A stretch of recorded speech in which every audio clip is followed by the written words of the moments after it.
লিফটের আজকের আলোচনার বিষয় লিফটের গতি বা লিফটে বস্তুর গতি অথবা বলতে পারো লিফটের প্রতিক্রিয়া। তাহলে লিফটের প্রতিক্রিয়া এবং লিফটের মধ্যে যে বস্তু থাকবে তার আপাত ওজন। তাহলে চলন্ত লিফটে আমাদের টপিকস হচ্ছে চলন্ত লিফটে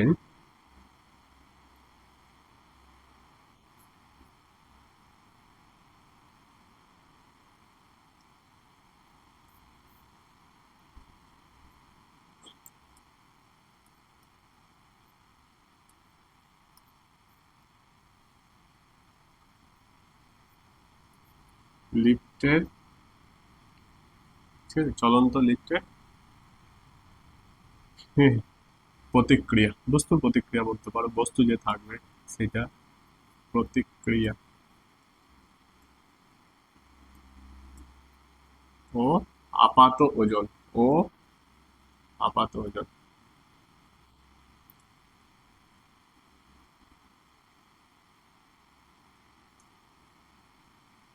আপাত ওজন ঠিক আছে।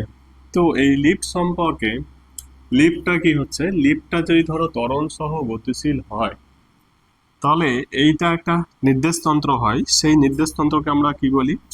সেই নির্দেশতন্ত্রকে আমরা বলি অজড়তীয় নির্দেশতন্ত্র। ঠিক আছে। তাহলে দুই ধরনের নির্দেশতন্ত্র আমাদের থাকে, একটা কি, একটা জড়তীয় নির্দেশতন্ত্র আর একটা হলো অজড়তীয় নির্দেশতন্ত্র।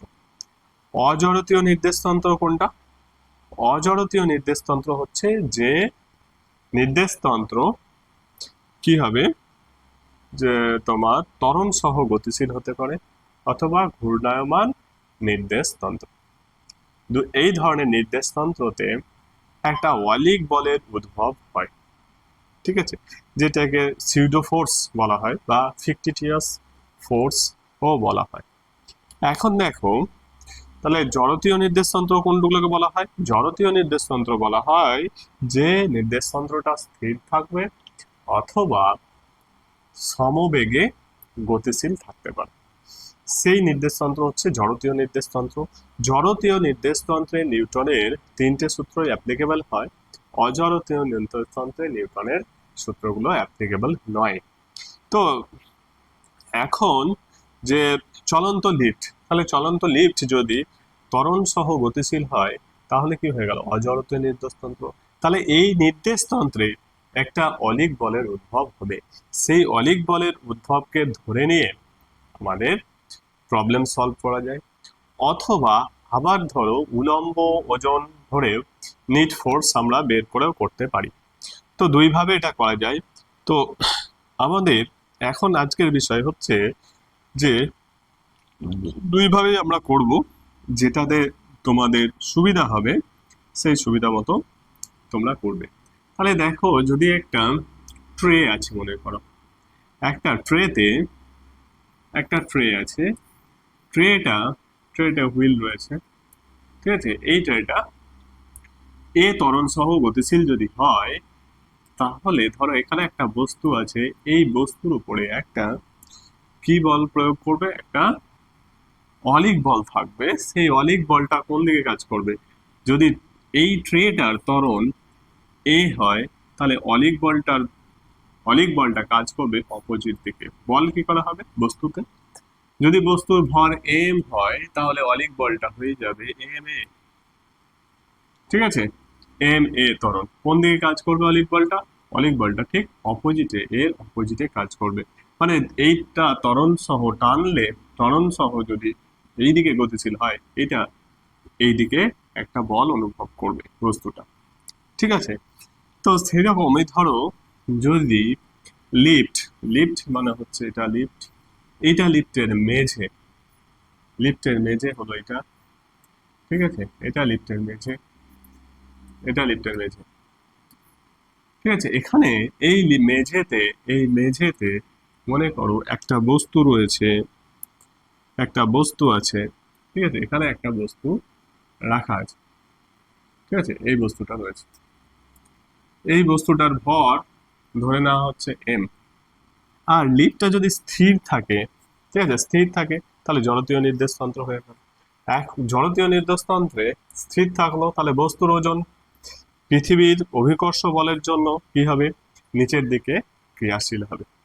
ঠিক আছে, এমজি বস্তু এটা নিচের দিকে ক্রিয়া করবে, বস্তুর ওজনটা, ঠিক আছে, এমজি, তাহলে নিচের দিকে ক্রিয়াশীল।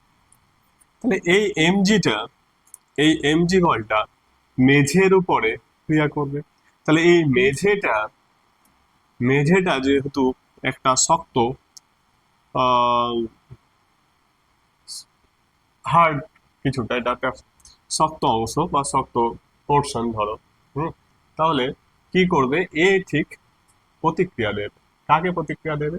এই বস্তুকে প্রতিক্রিয়া দেবে, সেই প্রতিক্রিয়াকে বলা হচ্ছে এন। দেখো এই প্রতিক্রিয়াটা কে দিচ্ছে? মেঝেটা দিচ্ছে। ঠিক আছে, আর বস্তু কি প্রয়োগ করছে? এমজি প্রয়োগ করেছে। এমজি কি মেঝের উপরে বল প্রয়োগ করেছে। ঠিক আছে, এখন এমজি বলটা, এই যে প্রতিক্রিয়া, বস্তু এখানে কি রয়েছে, বস্তু দেখো স্থির রয়েছে, এই অবস্থানে বস্তুটা, এম ভরের বস্তুটা কি স্থির আছে। স্থির আছে এর অর্থ হলো নিট বল, এর উপরে কোনো নিট বল নেই, নিট বল শূন্য। অ্যাকচুয়ালি ব্যালেন্স ফোর্স, এখানে কি যে ফোর্সগুলো ইউজ হচ্ছে সেগুলো ব্যালেন্স ফোর্স হচ্ছে। ব্যালেন্স ফোর্সে কি, যে এই বস্তুটা যদি এই তলটা না থাকে তাহলে কি হবে, এ ত্বরণ সহ, এমজি ত্বরণ সহ কিন্তু নিচের দিকেই গতিশীল হবে। এই তলটা আছে তার জন্য এমজিটা, মানে জিটা, এর ত্বরণটা হয় না, বাধা পাচ্ছে। কারণ কি বাধা পাচ্ছে? কারণ বাধা দিচ্ছে কে? তলটা বাধা দিচ্ছে। কিভাবে বাধা দিচ্ছে? এর উপরে এন লম্ব বল, এন বল প্রয়োগ করে। এইটাকে বলা হচ্ছে কি, এটাকে বলা হচ্ছে উলম্ব প্রতিক্রিয়া বলা হয়, বা লম্ব প্রতিক্রিয়া বলতে পারো। ঠিক আছে, বা নর্মাল ফোর্স দিচ্ছে, প্রয়োগ হচ্ছে। ঠিক আছে, তাহলে এই জিনিসটা কি স্থির আছে, মানে এন আর এম জি, এই বস্তুর উপরে যে প্রতিক্রিয়া আর এই বস্তুতে যে অভিকর্ষ ত্বরণের জন্য যে নিম্নমুখী বল, সেটা ব্যালেন্স করে যাচ্ছে, প্রতিমিত হচ্ছে, তার জন্য এ কি হয়েছে, স্থির হয়ে রয়েছে। এই জিনিসটা ক্লিয়ার হলো। তাহলে এখানে এন ইকুয়াল টু হয়ে যাচ্ছে এম জি, এটা বলতে পারো, বা N minus M G equal to 0 হয়ে যাচ্ছে, কিছু নেই বলে। ঠিক আছে, এটা বলতে পারো বা এটাও বলতে পারো। এখন যদি লিফট কি হয়, লিফট উপরের দিকে এ ত্বরণ সহ গতিশীল হয়, তাহলে সিচুয়েশনটা কি হবে? এ ত্বরণ সহ যদি লিফটটা উপরের দিকে গতিশীল হয়, তাহলে একটা, আগেই বললাম যে একটা অলিক বলের উদ্ভব ঘটবে। তাহলে অলিক বলটা কোন দিকে হবে? যেদিকে লিফটটা উঠছে তার বিপরীত দিকে অলিক বলটা প্রযোজ্য হবে। তাহলে এখন অলিক বলটা যদি হয়, তাহলে অলিক বল এখানে কি তৈরি হবে? এখানে অলিক বল এর মধ্যে আর একটা এফ তৈরি হয়ে যাচ্ছে। সেই এফটা এ ত্বরণ সহ গতিশীল যদি হয়, তাহলে এম এম এ এইটা তৈরি হচ্ছে। এটা কি এফ, অলিক বল হচ্ছে এটা। ওকে, তাহলে এখন লম্ব প্রতিক্রিয়া কি হয়ে যাবে? তাহলে লম্ব প্রতিক্রিয়া আমরা এখানে কিভাবে ভাববো, যে লম্ব প্রতিক্রিয়া, তাহলে মেঝেটা কত ফোর্স, কত অ্যাকচুয়ালি এখানে, বা এই বস্তুটা কত আপাত ওজন হবে, বস্তুটা কতটা আপাত ওজন হবে? তাহলে দেখো দুটোই নিম্নমুখী বল, আর এন উপর দিকে কাজ করছে, তাহলে এন, এখানে এন ইজ ইকুয়াল টু হয়ে যাবে M G plus M A, দুটো জিনিস তৈরি হবে, এম জি প্লাস এম। জিনিসটা বোঝা গেল? এবার এইটাকে যদি আমরা অলিক বলের কনসেপ্ট না আনি, তখন কি হবে? তখন আমাদের উলম্ব প্রতিক্রিয়াটা বেশি। ঠিক আছে, তার জন্যই কি এ ত্বরণ সহ বস্তুটা আমরা বস্তুর উপরে করছি, সেখানে এফবিডি আমরা কনসিডার করতে পারি। এফবিডি কার জন্য করব? শুধুমাত্র বস্তুর জন্য করব। তাহলে এখানে যে মেঝেটা আছে, মেঝেটা কি দিচ্ছে এই বস্তুর উপরে? মেঝেটা প্রয়োগ এন দিচ্ছে, শুধু একটাই বল। আর এমজি কোন দিকে কাজ হচ্ছে? এমজি এটা কাজ। ঠিক আছে, তাহলেও বস্তুটা কি এ ত্বরণ সহ উপরের দিকে উঠছে, এ ত্বরণ সহ কোন দিকে উঠছে? উপরের দিকে উঠছে। তার মানে আমরা কি বলতে পারি, যে এনটা নিশ্চয়ই এমজি থেকে বেশি। ঠিক আছে, যার জন্য নিট ফোর্স কত এখানে? তাহলে নিট ফোর্স তাহলে net force F equal to কি হবে এন মাইনাস এম জি হবে। এই নিট ফোর্সটা কি তৈরি করছে, এ ত্বরণ তৈরি করছে, সেইটা ইকুয়াল টু কি এম এ।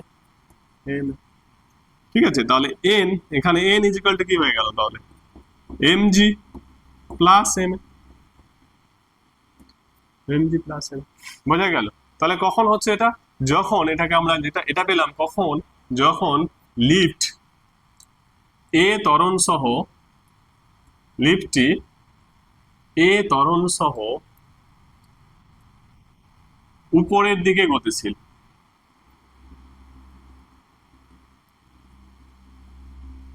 উপরের দিকে গতিশীল, উপরের দিকে যদি গতিশীল হয় তাহলে এর আপাত ওজন কোনটা, এর আপাত ওজন হচ্ছে এই এনটাকে বলা হয় আপাত ওজন।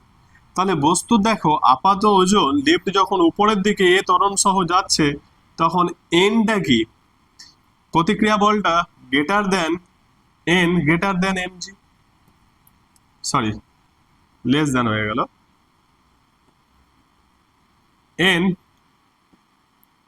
এন গ্রেটার দেন এমজি, তাহলে এন এমজির থেকে বড়।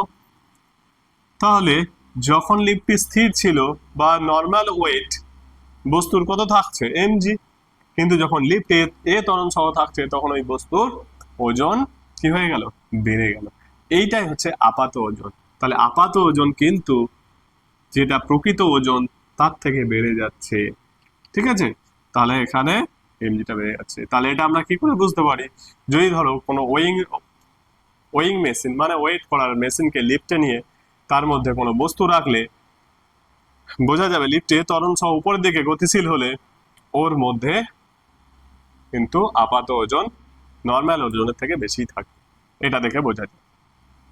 ওকে, নেক্সট টপিক কি হলো, লিফটটা যখন এ ত্বরণ সহ নিচের দিকে নামবে তখন সিচুয়েশন, এই জিনিসটা বোঝা গেল। এটা ছিল আমরা দুই ভাবেই কিন্তু আলোচনা করলাম। ঠিক আছে, এটা যেটা হলো সেম আসলো দুই ভাবে। আমরা অলিক বল কল্পনা করে আমরা এই ক্যালকুলেশন করতে পারি, অথবা আমরা এই ফ্রি বডি ডায়াগ্রামের মতো যখন প্রবলেম হিসাবেও এটাকে আমরা করতে পারি, বিবেচনা করতে পারি। নেক্সট দেখো, নেক্সট আমরা কি আলোচনা করব, নেক্সট আলোচনা করছি যে লিফটটা এ ত্বরণ সহ নিচের দিকে গতিশীল।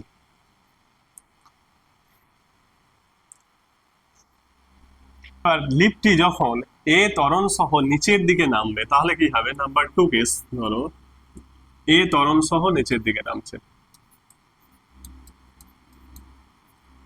ত্বরণ সহ নিচের দিকে গতিশীল, গতিশীল কে, লিফট।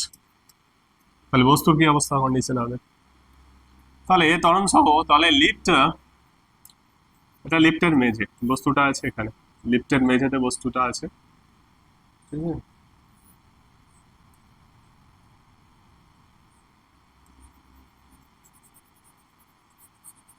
লিফটে বস্তুটা আছে, লিফটটা এ ত্বরণ সহ নিচের দিকে নামছে। তাহলে এখানে আপাত ওজন কি হবে সেটা একবার দেখে নেব। দেখো এ ত্বরণ সহ নিচের দিকে যদি নামে তাহলে এ এ এক নাম্বার যে অলিক বল কল্পনা করি, তাহলে অলিক বলের কল্পনা অনুসারে কি করতে পারি, যে এ ত্বরণ সহ নিচে নামছে, তার মানে এফ ফোর্সটা কোন দিকে কাজ করছে, ফোর্সটা এদিকে কাজ করছে। ঠিক আছে, মানে অলিক বল, এফটা কি এখানে অলিক বল, অলিক বল, তাহলে অলিক বল উপরের দিকে কাজ করছে। ঠিক আছে, এম জি নিচের দিকে কাজ করছে, এম জি নিচের দিকে কাজ করছে, আর নর্মাল রিয়াকশনে উপর দিকে কাজ করছে। বুঝা গেল? তাহলে এখানে কি হয়ে যাচ্ছে বিষয়টা, বিষয়টা হয়ে গেল তাহলে এম জি এখানে নর্মাল ফোর্স, ঠিক আছে, N plus F equal to M G, और एफ, ओके,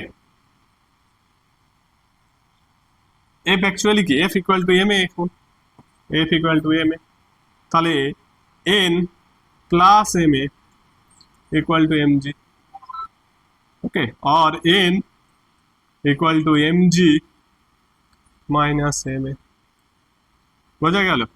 তাহলে এখানে আছে লম্ব প্রতিক্রিয়া, উপরের দিকে যে লম্ব প্রতিক্রিয়া n সেটা হচ্ছে mg মাইনাস মাইনাস এ। তাহলে এর অ্যাকচুয়াল বিষয়টা কি হচ্ছে? অ্যাকচুয়াল বিষয় যখন এ ত্বরণ সহ লিফটটা নিচের দিকে নামছে, তাহলে এখানকার ওয়েটটা, কারণ এই বলটা যে কিসের জন্য, নির্দেশতন্ত্রের ত্বরণের জন্য অলিক বল উপর দিকে কাজ করছে। তাহলে এখন এই বস্তুটাকে অলিক বলটা কি করছে, বস্তুকে হালকা করে দিচ্ছে, বস্তুকে হালকা করে দিচ্ছে। হালকা করে দেওয়ার জন্য কি হয়ে গেল, দেখো যে ইফেক্টিভ ওয়েটটাকে মানে ওয়েটটা কিন্তু কমে গেল, অ্যাকচুয়াল ওয়েটটা বা প্রকৃত ওজনটা কমে যাচ্ছে, এমজি থেকে কমে যাচ্ছে। ঠিক আছে, এটা আমরা কি অলিক বলের কনসেপ্ট হিসেবে পেলাম। এখন এখানে দেখো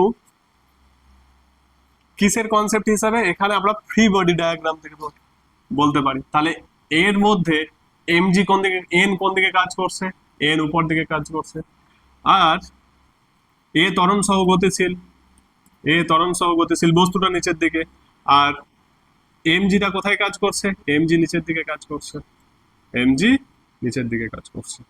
তাহলে এখন এটাকে আমরা বলতে পারি যে কে এন মানে হচ্ছে F equal to M A, এটা তো আমরা লিখতেই পারি F equal to M A. তাহলে এই নিট ফোর্সটা কত হবে, নিট ফোর্সটা হয়ে যাবে তখন দেখো এন, এন থেকে কি হয়ে যাচ্ছে, এনটা কি উপরের দিকে নয়, এনটা কোন দিকে, এনটা উপরের দিকে, এমজি নিচের দিকে। তাহলে নিট ফোর্সটা এইটা এফটা এদিকে থাকছে, নিট ফোর্সটা এইদিকে হচ্ছে, তবেই না বস্তু এ ত্বরণ সহ নিচে নামছে, এ ত্বরণ সহ নিচে নামছে মানে কি নিট ফোর্সটা এ, নিট ফোর্সটা নিচের দিকে আছে। তাহলে এখানে আমরা এমজি মাইনাস এন করতে পারি, ঠিক আছে। অর এটা হচ্ছে কি, এটা হচ্ছে ত্বরণ, এটা কি এফ ফোর্স, এই ফোর্সটা mg minus N, or or N, এই ক্যালকুলেশনটা থেকে বুঝতে পারবে এন ইকুয়াল টু তাহলে হয়ে যাবে এমজি, এইটাকে ধরো এইদিকে নিয়ে আসলাম, এমটা এইদিকে নিয়ে এম এটা নিয়ে যাচ্ছে মাইনাস এন। তাহলে এ ত্বরণ সহ যদি গতিশীল হয় তাহলে এম কমন নিতে পারো, জি মাইনাস এ, এইটা পাওয়া গেল। তাহলে জি মাইনাস এ, তাহলে এটাও আমরা বলতে পারি যে বস্তুর এখন এটা কার্যকর ত্বরণ, যখন এ ত্বরণ সহ যদি লিফট নামে তাহলে বস্তুতে কার্যকর ত্বরণ কত থাকছে, জি মাইনাস এ। এই জি মাইনাস এর জন্যই, এই জি মাইনাস এর জন্যই নর্মাল প্রতিক্রিয়া হবে, নর্মাল প্রতিক্রিয়া হবে, ঠিক আছে। এই নর্মাল প্রতিক্রিয়াটা হবে কার জন্য, মানে আপাত ওজনটা কি হয়ে গেল, আপাত ওজন, এখন আপাত ওজন তাহলে এন লেস দ্যান এমজি হয়ে যাচ্ছে, এনটা কিন্তু এর থেকে কমে যাচ্ছে। তাহলে বস্তুর প্রকৃত ওজনের থেকে আপাত ওজন কমে যাবে, এ ত্বরণ সহ নিচে নামবে।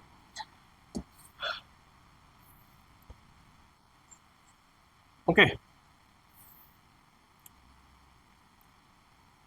এবার যদি জি ইকুয়াল টু এ হয়, ধরো জি এর সমান অবাধে পড়ছে, 3 নাম্বার বলতে পারি অবাধে পড়ছে, অবাধে, অবাধে পড়া মানে কি, কোনো বাধাহীন ভাবে লিফটের সুতো কেটে গেছে এরকম কন্ডিশন, ঠিক আছে। তো এরকম অবস্থায় কিন্তু তখন মানুষটা না থাকলে ভালো, না হলে তো ভীষণ একটা বিপদ। হুম, এরকম আমরা প্রবলেমে ধরে নিতে পারছি, বাট কিন্তু যেন অ্যাকচুয়ালি না হয় কখনো। দেখো যদি অবাধে পড়ে তখন বস্তুর ক্ষেত্রে কি হবে, এখানে কি হবে প্রতিক্রিয়াটা, তাহলে এ ইকুয়াল টু জি, কোন দিকে কাজ করছে, নিচের দিকে কাজ করছে। তাহলে অবাধে পড়ছে, তাহলে এন ইকুয়াল টু আমরা এই ইকুয়েশন থেকে কি পেতে পারি, N equal to M g minus g সমান কি হয়ে গেল, জিরো। তাহলে লম্ব প্রতিক্রিয়া নেই, তাহলে এখানে ভারহীন বা ওজন শূন্য, মানে এখানে কোনো বস্তু তার ওজন থাকবে না, কোনো ব্যক্তি যদি থাকে তাহলে তার হালকা হয়ে যাবে, মানে ওজনহীন, হ্যাঁ ওয়েটলেস, নিজেকে ওয়েটলেস ফিল করে, মানে কোনো ওয়েটই নেই, ভারহীন অবস্থা, এটা হয়ে গেল ভারহীন অবস্থা, অবস্থা, ঠিক আছে।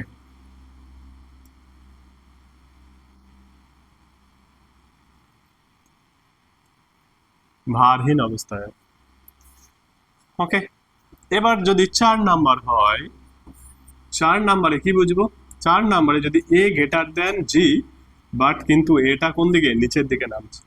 এ যদি নিচের দিকে নামে কিন্তু greater than mod a greater than g, যদি জি এর থেকে বেশি হয়, তাহলে সিচুয়েশনটা কি হবে ভাবতে পারছো? তাহলে সিচুয়েশনটা দেখো, এনটা কি হবে, এনটা নেগেটিভ হয়ে যাবে। তাহলে এন প্রতিক্রিয়া যদি আমরা লিখি এম জি মাইনাস এ, কিন্তু এর ভ্যালুটা তো জি এর থেকে বেশি। এর ভ্যালু যদি জি এর থেকে বেশি হয়ে যায়, তাহলে এই কোয়ান্টিটিটা কি আসবে, জি এর থেকে বেশি হয়ে গেলেও মানে ঋণাত্মকটা বেশি জির থেকে, তাহলে নেগেটিভ আসবে। তাহলে আমরা এটাকে আগেই নেগেটিভ নিয়ে নিই, এ মাইনাস জি, এটা করতে পারি। এবার ঠিক আছে, তাহলে আগে নেগেটিভ নিয়ে এ মাইনাস জি করে দিলাম। এবার এইটা এ মাইনাস জি, যেহেতু এর মান বেশি জি এর মান কম, তাহলে এ মাইনাস জিটা কিন্তু পজিটিভ হয়ে গেল, আর এখানে নেগেটিভ আছে, নেগেটিভ। তাহলে দেখো লম্ব প্রতিক্রিয়াটা কি উল্টো দিকে হতে লাগলো, কারণ এ যদি নিচের দিকে নামে লিফটটা, তাহলে সিচুয়েশন কেমন হয়ে গেল, যদি ফিকটিটিয়াস ফোর্সে ভাবো বা অলিক বল হিসাবে যদি ধরে নিয়ে ভাবো, তাও হবে। ঠিক আছে, তাহলে এ কি, এ ত্বরণ সহ নিচে নামছে, তাহলে এখানে কি হয়ে গেল, এফটা উপর দিকে হবে, অলিক বলটা নিচে উপর দিকে কাজ করবে, নর্মাল ফোর্সটা কি হয়ে যাবে, নর্মাল ফোর্স আমরা নিচে ধরেই নিচ্ছি, আর এম জিটা তো নিচের দিকে কাজ করছে। ঠিক আছে, তাহলে অলিক বলটা কি হয়ে গেল, অলিক বলটা এখানে কিন্তু এ ত্বরণ সহ নামছে, বুঝতে পারছো? এ ত্বরণ সহ কিন্তু নিচে নামছে। তো এই সিচুয়েশনে কি হতে পারে, এখানে আহ,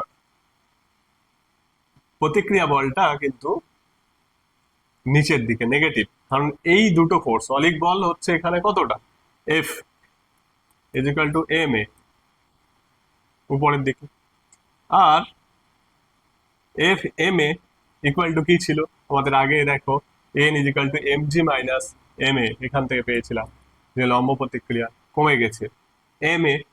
ঠিক আছে, এখানে এম এ প্লাস এন যদি ধরে নিই, প্লাস এন, প্লাস এন,